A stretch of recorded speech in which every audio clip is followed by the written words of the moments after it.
Welcome back to Frontline Eurosports Online. Your host Nate Jennings has another Ducati Uncrating. This one's a 2018 Ducati Scrambler Desert Sled in black. Wait until you see the graphics on this machine when we pull it out. So let's get it done, Josh.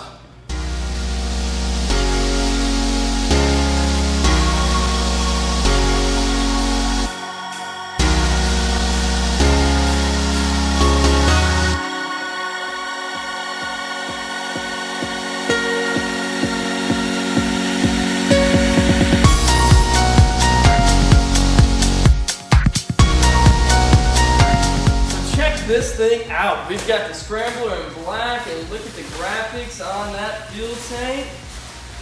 Yellow, gold, and red. It's making it pop with those beautiful gold rims that you get on the Ducati Scrambler Desert Sled. So this is going to have the switchable ABS, and the only one in the Scrambler family that when you turn ABS off, it stays off as it's more of the off-road oriented motorcycle.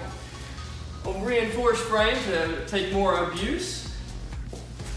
Our large suspension travel that has adjustable suspension force. Already have our headlight grille on, you just can't see from that angle. And just a beautiful piece of machinery. So hopefully you enjoyed this Uncrating at Frontline Eurosports Online. And we'll see you the next time on a Ducati Desert Sled from their Scrambler line.